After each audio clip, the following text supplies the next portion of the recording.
I don't agree with that at all. I mean, I would just tell them to one of the open guys to come train with me and see if they can hang on a leg day with me or on any one of the body part days with me, and then we'll see, you know, how their perception of it all or how their opinion of it all is after all that. Some of the men's open bodybuilders for a while were making it seem like Classic is an easier way out. Yeah, I heard it.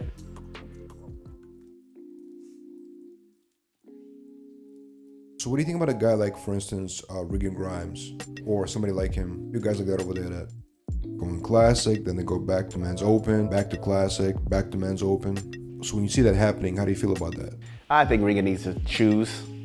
I think he needs to choose, because I think when you flip-flop back and forth, you're not really, it kind of makes it look like you're not respecting the divisions and respecting what the divisions do. You know, because it kind of makes it seem like, okay, I'm gonna go to open, and of course he wants to do well, right, at open. Of course he's not going anywhere to not do well, so I'm gonna go to open, okay, because I can hang with those guys. Okay, I'm gonna go down to Classic, because I can hang with those guys. Okay, I'm gonna go here, go, you know. It's like, nah, man, you know, like, these guys are really working, you know, and these guys have worked for years to develop their bodies at these divisions. So it's not something to be taken lightly, and to say that you can go to this division and go to that division and go to this, you know, and flip-flop and do well at and master it, you know? You have to give it some time. You have to give it some time. I think for a while there was an assumption that basically, let's say if you're a men's open bodybuilder, and let's say you're not doing well. Well, now I'm gonna jump in a Classic and I'm gonna dominate because I'll get the muscle mass, you know what I mean? Yeah. But see, it's not necessarily the case, because that didn't really happen with Regan. I know, and Regan has great physique. He's young. He's a young guy too. And you know, when Regan gets into his whatever late 20s, early 30s, and all that, he's definitely gonna be a year in and year out Olympia contender for sure. I have no doubt about it, and maybe even win it one day. Who knows? But it takes time. It takes time, that's for sure. I've been bodybuilding now. I don't know how long Regan has been bodybuilding, but I've been bodybuilding for 2011, 2012. Now I've been putting in some good work day in and day out for like 8 years, you know? And we're talking about some hard work day in and day out for 8 years to fit into the Classic division, you know? It's not to fit into any other division. It's specifically to master the Classic division, the Classic look, you know. So some of the men's open bodybuilders for a while were making it seem like Classic is an easier way out. Yeah, that's unfortunate. There was a big thing about it, weekend warriors. Yeah, I heard it. It was like a general perception, you know, just like men's open don't respect men's physique because they don't train legs. Right. So to look at Classic like you got an easier route. Yeah. You don't agree with that? I don't agree with that at all. I mean, I would just tell them to one of the open guys to come train with me and see if they can hang on a leg day with me or on any one of the body part days with me, and then we'll see, you know, how their perception of it all or how their opinion of it all is after all that. But I don't agree with it. I know I do respect the open guys, because I know it takes time, and it takes a lot of perseverance, man, and dedication and consistency because to get that big, there's no secret, right? The secret is to eat, train, and genetics, and have those superior genetics for sure. But there's been some guys like Branch Warren. There's some guys that don't have superior genetics, you know. There's some guys that we can name out there. But there's no secret, right? You give me, I think, to be honest with you, you give me 2 years of trying to train to be an open bodybuilder, then I can get there, and I think I could do well. And I think personally I could be top 5 at Olympia. If you give me 2 years to train for the open division, I think I could do it. But for the open, not right now. I just want to. I want to see where the Classic division goes first.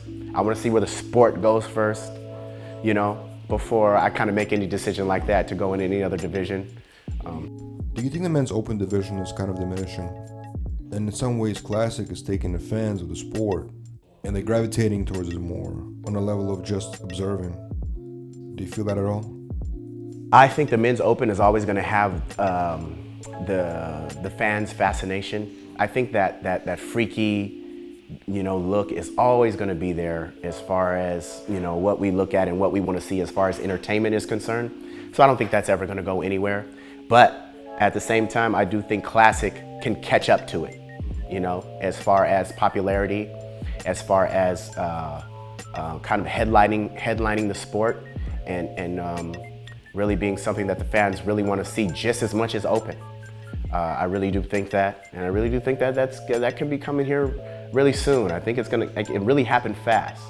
And I think it needs to happen fast because in all, it's going to help everybody grow, in all the divisions, bikini, figure, physique, all the divisions can benefit from Classic division growing. The price money will go up too, right? Oh, don't get me started. Don't get me started. Yeah, we need that to grow. We need that to definitely, we need that to definitely grow and get better, for sure, for sure. So at this point, you're a champion, right? You've been bodybuilding for many years. How important it is for you to still have a coach or a guru, whatever you want to call it. Is that still important to you, or you can get away with just training just on your own without a guru? That's still important to me. I don't know about other gurus out there. And a lot of criticism. Gurus do? Yeah. Well, yeah, I would say the reason why they probably get criticism out there is because they're not really good. They're not really gurus, and they don't really pay attention to detail, and they're not like true technicians, which is the quite opposite I can say for my coaches, Brandon Gertis and Chris Cormier. Brandon is a technician as far as, diet and supplementation. He really just really tries to always figure out what's working at at all the different moments of the day, from day to day, and what's working with our body and what we're really reacting well from and that type of stuff. Same thing with Chris as far as posing and as far as training. Just his attention to detail and just this is how he wants to design the body, and him actually talking about how we want the hamstring to hang lower and separate from the kneecap up to the outer quad. And the attention to detail from him is just crazy. So I just know with those two guys, those are gurus, and that's a guru in my eyes. Is kind of just how detailed you are with how you go about an athlete or your athletes.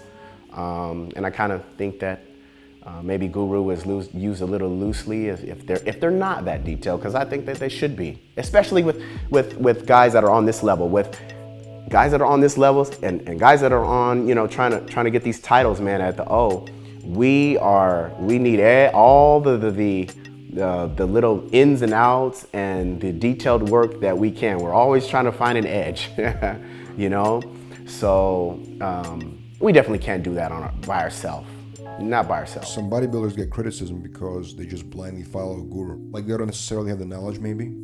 You ever heard that criticism before? Yeah. I definitely think that the bodybuilders, if you're gonna even hire a coach or get to know or have a coach work with you, pay your good money to have his or her tutelage, then you definitely need to do your research. You definitely need to do research. Have some knowledge of your own going in, so you're not just being a yes person and saying, yes, I'll do this, yes, I'll do that, of course.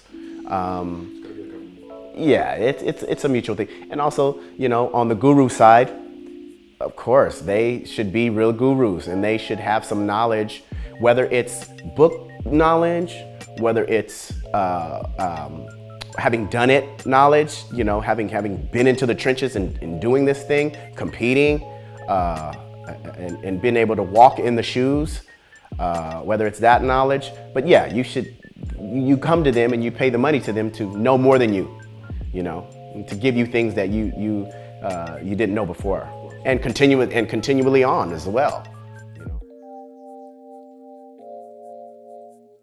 Yeah. It's not a pose. It's not a pose, but just want to be objective. I really want to know. Of course, but then you got to think like open bodybuilders have been getting a lot of criticism for stomachs.